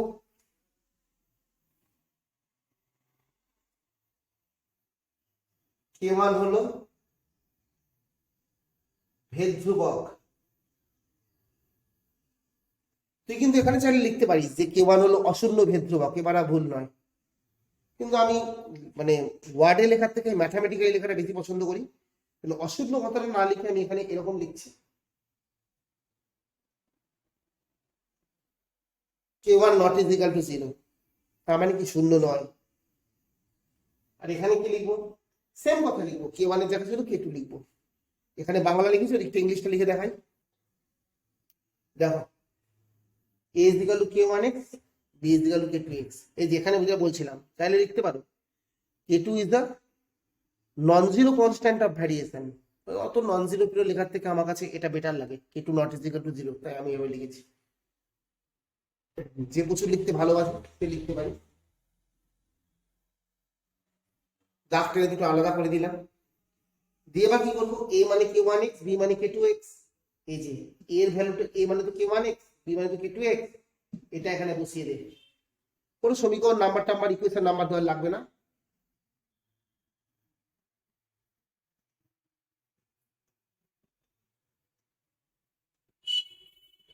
এইটাকে এবার 1 নাম্বার ইকুয়েশন দেবে, এটাকে ইকুয়েশন নাম্বার দেওয়ার প্রয়োজন নেই। হলো,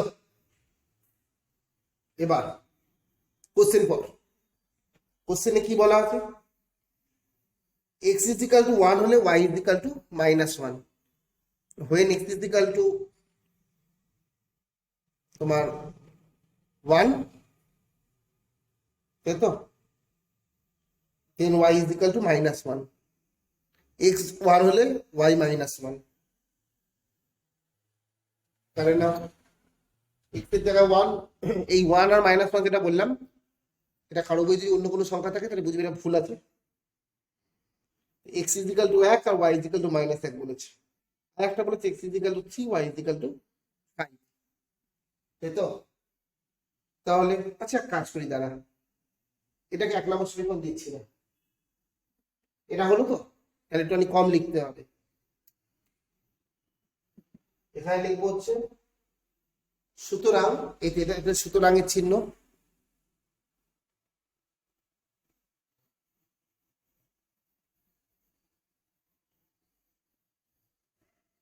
x is equal to 1 R y is equal to -1 হলে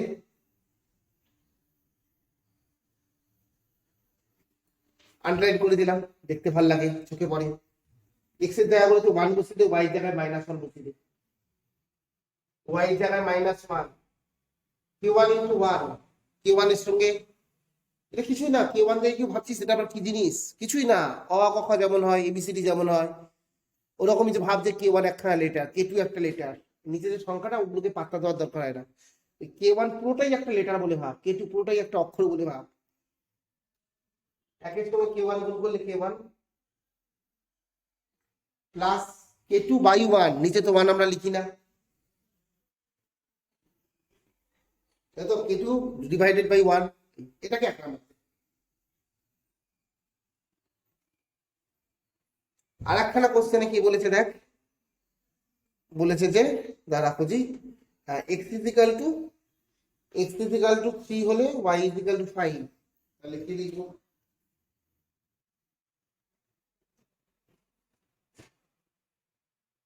আবার again x is equal to 3 R y is equal to 5,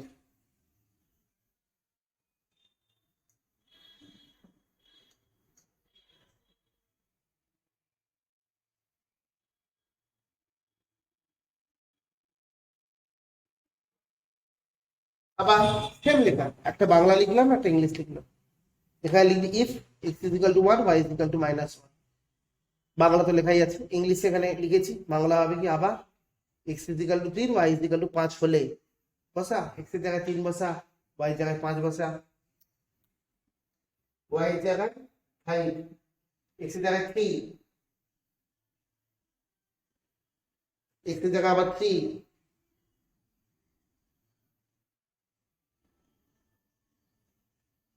হলো।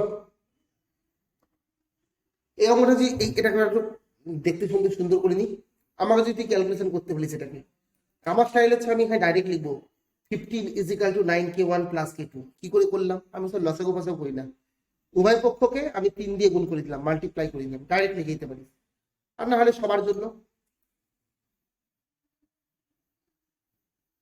এই আবার 3 লসাগু, এটার তলায় কিছু নেই, মানে 1 আছে, 3কে 1 দিয়ে ভাগ করলে 3 হয়, 3টা উপরে গুণ হবে।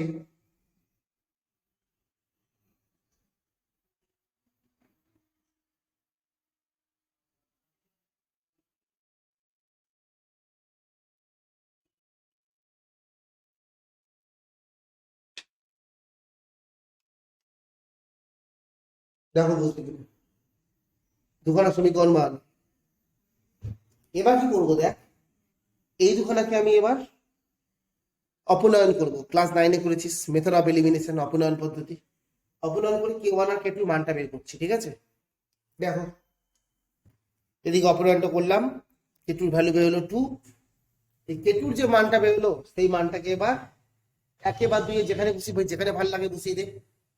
আমার একটাই খুব ভালো লাগছে, আমি 1-এ বসাচ্ছি k2 এর মানটা। দেখো k1 এর ভ্যালু বেরোলো -3, k2 ভ্যালু বেরোলো 2। এবার কোশ্চেন পড়, আবার পজ কর, এক্ষুনি পজ করে কোশ্চেন পড়। কি বলেছে কোশ্চেনটা? বললি না পড়ে থাকলে পজ করে পড়। বলেছে এক্স আর ওয়াই এর মধ্যে সম্পর্ক বের করো, এক্স আর ওয়াই এর মধ্যে সম্পর্ক। এই যে আছে ইকুয়েশনটা, এটা এখানে এক্স আর ওয়াই এর মধ্যে, এটাই হচ্ছে কিন্তু এক্স আর ওয়াই এর মধ্যে সম্পর্ক, এটা বের করতে বলেছে। তা তুই ভাবতে পারিস তাহলে তো আগেই বেরিয়ে গেছিল। এটাই যদি এক্স ওয়াই এর সম্পর্ক হয় তাহলে আগেই তো বেরিয়ে গেছিল। হ্যাঁ আগে তো বেরিয়ে গেছিল, ঠিক কথা, কিন্তু k1 k2 এগুলো তো আমার আমার নিজের মন থেকে ধরা জিনিস, মন থেকে ধরা জিনিস তখন আনসারে থাকতে পারে না। সেই জন্য আমি k1 আর k2 মানটা এখানে বের করে নিয়েছি। ওই মানটা k1 আর k2 যে ভ্যালুটা এবার এখানে বসিয়ে দেবো, তাই তো? বসিয়ে দিলে কি হয়ে যাবে, এই 1 সেকেন্ড এখানে k2 লেখা কেন, একটু k1 হবে। কারেকশন কর, দাঁড়া দাঁড়া দাঁড়া, এই দেখ এটাও k1 এটাও k1 হবে, এখানেও k1 কর।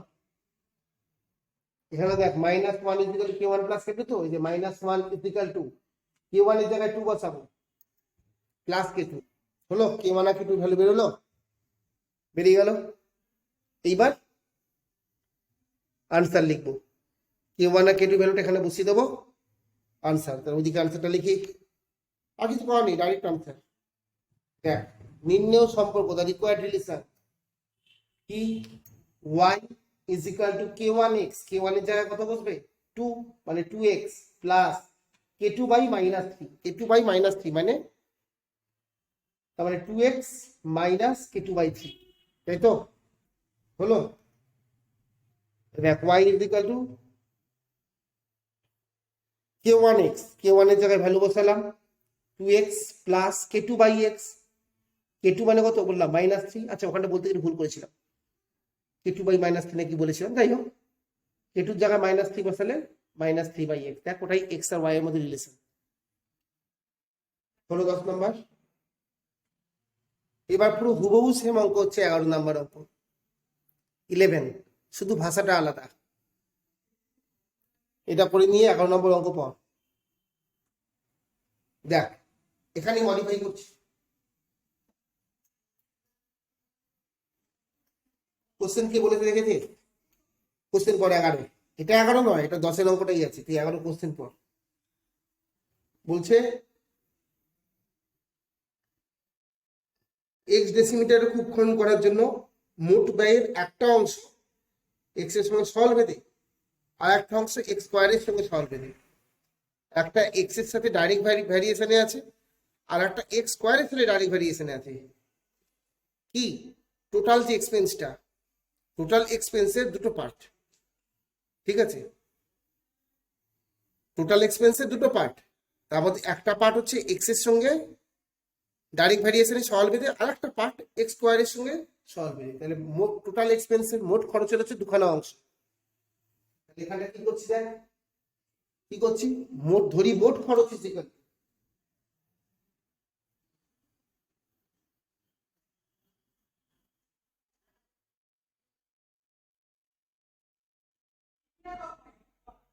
হলো total expense is equal to a plus b।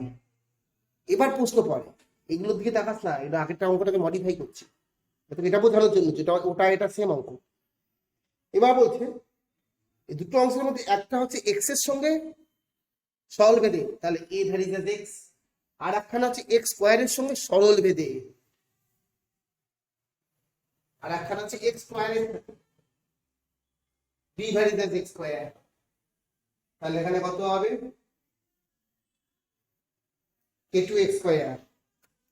তাহলে কি হলো, a আর b এর জায়গায় মানটা বসাবো, তাহলে মোট খরচ ইকুয়াল টু k1x, এই যে মোট খরচ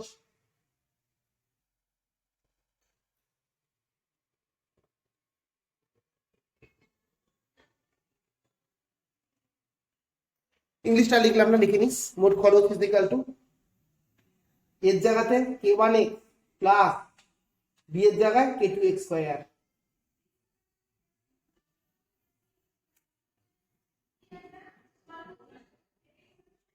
হলো, এবার কোশ্চেন, এবার দেখ কোশ্চেন কি বলছে, এক্সটা কি জিনিস, সবার প্রথমে কোশ্চেন লেখা আছে দেখ, এক্স ডেসিমিটার কূপ খনন করার জন্য, এক্সটা কি গভীরতা, এক্স ডেসিমিটার গভীর কূপ খনন করার জন্য। ইংলিশ বই মনে লেখা আছে two ডিগ a well of x decimetre deep, এরকম কিছু কোথায় লেখা আছে মেবি। তো এখানে এক্সটা কি বোঝাচ্ছে, গভীরতা, ডেপথ বোঝাচ্ছে। তাহলে এবার কোশ্চেনে বলেছে এক্সটা হচ্ছে এক্স দিয়ে ডেপথ গভীরতা বোঝাচ্ছে। প্রশ্ন পর বলেছে 100 ডেসিমিটারের জন্য, বইয়ে যে লাইনটা লেখা আছে ওটার মানে এটা বোঝায় যে 100 ডেসিমিটারের জন্য 100 ডেসিমিটার ডেপথ হলে খরচা হয় 5000 টাকা, মানে এক্স এর ভ্যালু যদি 100 হয় খরচা হচ্ছে 5000 টাকা। তাহলে এক্স এর জায়গায় 100 বসালে টোটাল এক্সপেন্সের জায়গায় আছে 5000। তাহলে এক্স এর জায়গায় 100 বসিয়ে আর টোটাল এক্সপেন্সের জায়গায় 5000 বসাচ্ছি, হলো 5000 is equal two k1 into 100 plus k2 into 100 square. Point লাইনে দেখ, এবার এখান থেকে 100 কমন নেব, দেখ হলো।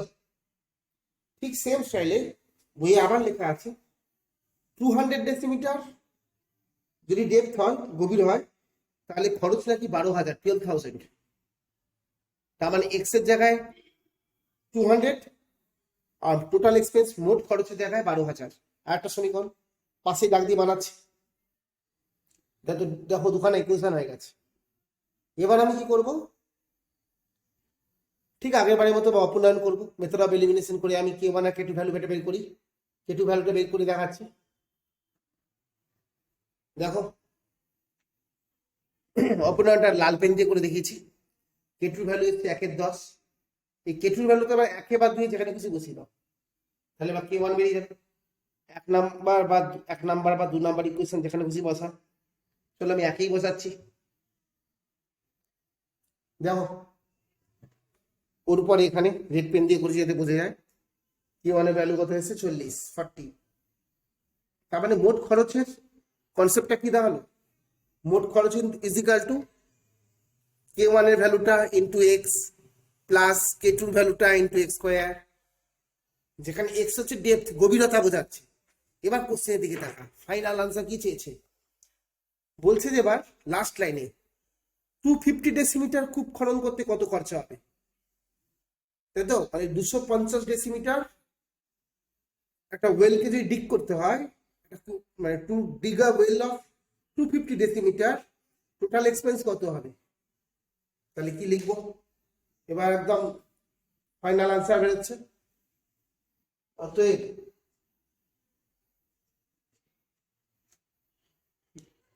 নিজে লিখি, সেখানটায় কি লিখবি? 250 ডেসিমিটার, আমি বলে দিচ্ছি, পিছিয়ে নিয়ে শুনে শুনে লিখবি। 250 ডেসিমিটার কূপ খনন করতে মোট খরচ হবে। 250 ডেসিমিটার কূপ খনন করতে মোট খরচ হবে। Total expense two ডিগ a well of 250 decimetre is equal two, এখানটা লিখবি কত হবে? ওই তো মোট খরচের, মোট খরচটা কোথায়? এই যে মোট খরচ, তাই তো? k1 এর জায়গায় k1 এর ভ্যালু, x এর জায়গায় 250, k1 x এর জায়গায় 250 plus k2 x square, k2 মানে কত? ওই যে k2 হচ্ছে কত? 1/10 ইনটু 250 হোল স্কয়ার, এত টাকা। ক্যালকুলেশন দেখ, 250 কমন, 250 কমন নিলাম, 40 প্লাস 1/10 ইনটু 250 স্কয়ার ছিল, মানে একটা 250 করে রয়েছে, শূন্য শূন্য কাটলো,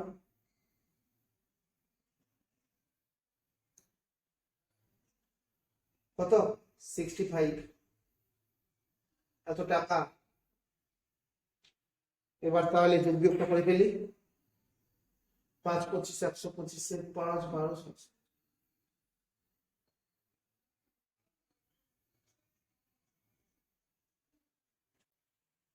দেখো এবার আনসার লিখবে। এই হলো কমপ্লিট অঙ্কটা, পুরো অঙ্কটা একসাথে। কেউ কোনো জায়গায় না বুঝতে পারলে স্ক্রিনশট নেবে, নিয়ে জায়গাটা মার্ক করবে, করে আমাকে ডাউট ক্লিয়ারিং ক্লাসে আমাকে পাঠিয়ে জিজ্ঞাসা করবে, ঠিক আছে? দেখো এবার এই 1 মিনিট, এটা না 11 নাম্বার অঙ্ক নয়, এটা 12 নাম্বার অঙ্ক। এটা ভুল করে আমি 11 লিখেছি, এটা 12 হবে। এটা কোশ্চেন নাম্বার 12,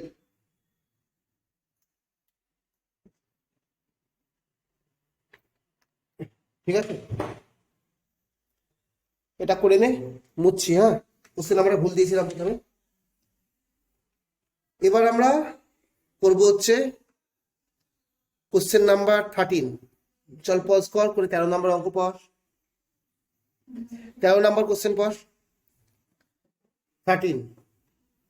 প্রথমে 13 নম্বর অঙ্কটা পড়, পড়ে দেখ যে কোনটা ধরতে হবে। দেখ কি বলেছে, চোঙের মানে তো সিলিন্ডারের ভলিউম বলেছে, আর কি বলেছে? সিলিন্ডার রেডিয়াস, আর একটা কথা বলেছে এর হাইট। তাহলে ধর প্রথমে আয়তন মানে ভলিউম ভি, রেডিয়াস মানে ব্যাসার্ধ আর, হাইট হচ্ছে মানে উচ্চতা হচ্ছে এইচ, ধর। দেখ ধরলাম। এবার কোশ্চেনে কি বলেছে? বলেছে ভলিউমটা রেডিয়াসের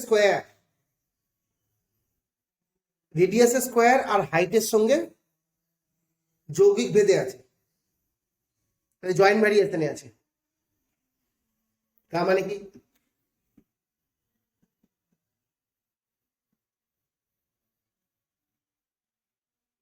দেখ রেডিয়াসের স্কোয়ার আর হাইটের সঙ্গে জয়েন্ট ভ্যারিয়েশন, যৌগিক ভেদ, মানে কি? আর স্কোয়ার এইচ কে গুণ করলাম। এবার তো কে ধরবো জানিস, লেখালেখি গুলো লিখে দেওয়া আছে। দেখ হলো, লিখে দিয়েছি। এবার কোশ্চেন দেখ বলেছে তাদের ব্যাসার্ধের অনুপাত দেওয়া আছে 2:3। ওটা আগে লিখে দেখাচ্ছি তারা। দেখো, রেশিও অফ রেডিয়াই, ব্যাসার্ধের অনুপাত 2:3। অনুপাত থেকে ধরতে গেলে কিভাবে ধরতে হয় দেখ, ক্লাস 9এও করেছি সেরকম জিনিস, লিখে দেখাচ্ছি আমি। দেখ, ধরি প্রথম চোঙের ব্যাসার্ধ 2r এবং দ্বিতীয় চোঙের ব্যাসার্ধ 3r।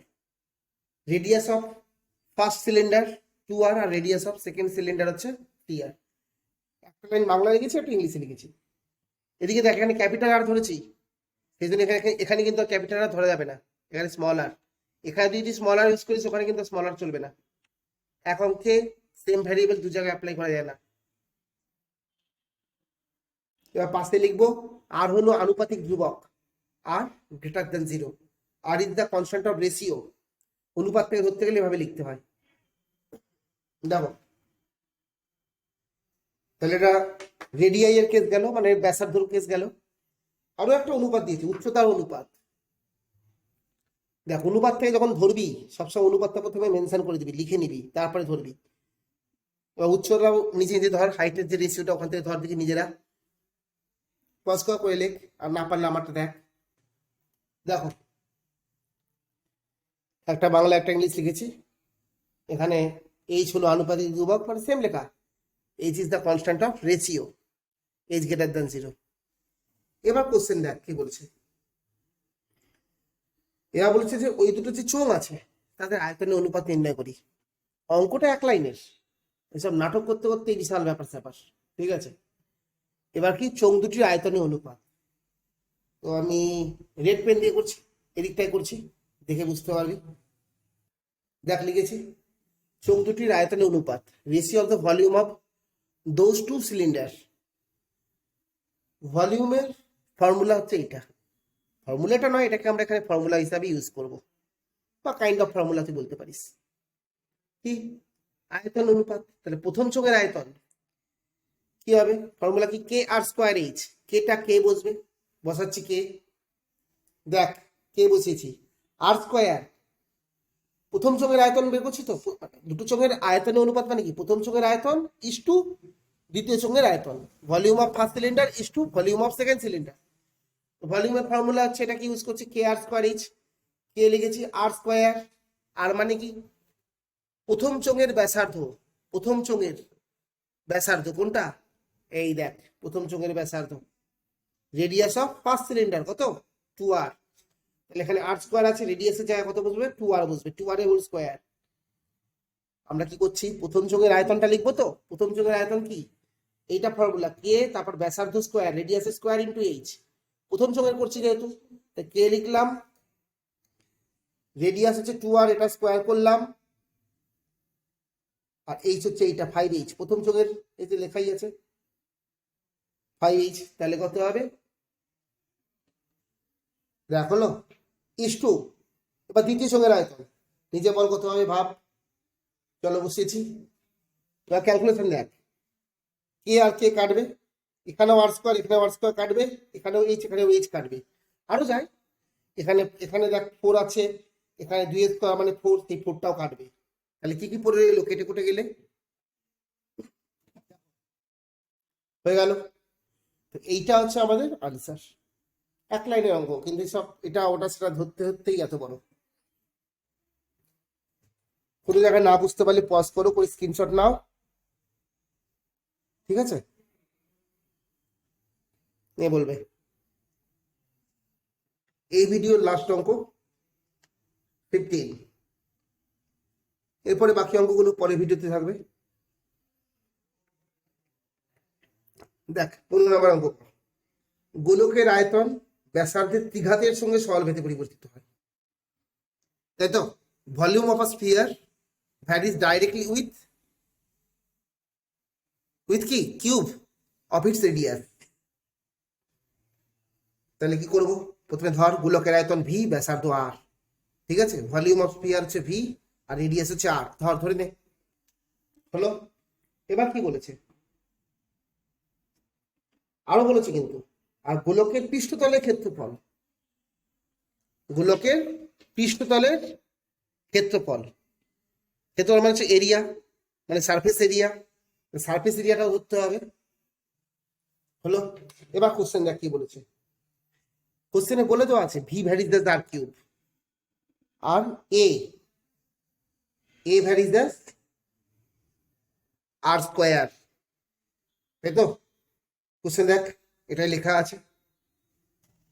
দেখো এখানে কে ওয়ান নিয়েছি, পাশে লেখা জানিস সেম লেখা, কে ওয়ান হলো ভেদ ধ্রুবক, K one is the constant of variation, K one greater than zero. আর এখানেও সেম হবে, K two is the constant of variation, K two greater than zero, K two হলো ভেদ ধ্রুবক, K two greater than zero. এবার কি বলেছে দেখ, লাস্ট লাইন কি প্রুফ করতে দিয়েছে, গোলকের আয়তনের বর্গ মানে স্কোয়ার অফ ইটস ভলিউম, আর হচ্ছে পৃষ্ঠতলের ক্ষেত্রফলের ঘন মানে কিউব অফ ইটস এরিয়া। এটা সরল ভেদে আছে, আগের দিন মনে আছে বলেছিলাম সরল ভেদে প্রমাণ করতে গেলে আমরা কি করি, ভাগফলকে ধ্রুবক, ভাগফল ধ্রুবক মানে সরল ভেদ, কোসেনটা কনস্ট্যান্ট মানে সরল ভেদ। তাহলে আয়তনের বর্গ আর ক্ষেত্রফলের ঘনর ভাগফলটাকে ধ্রুবক প্রমাণ করবো। তাহলে কি লিখছি দেখ,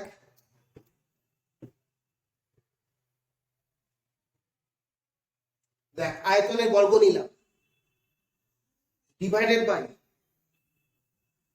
মানে ভলিউমের স্কোয়ার নিলাম ডিভাইডেড বাই এরিয়ার ঘন মানে এরিয়ার কিউব নেব, সারফেস এরিয়ার কিউব।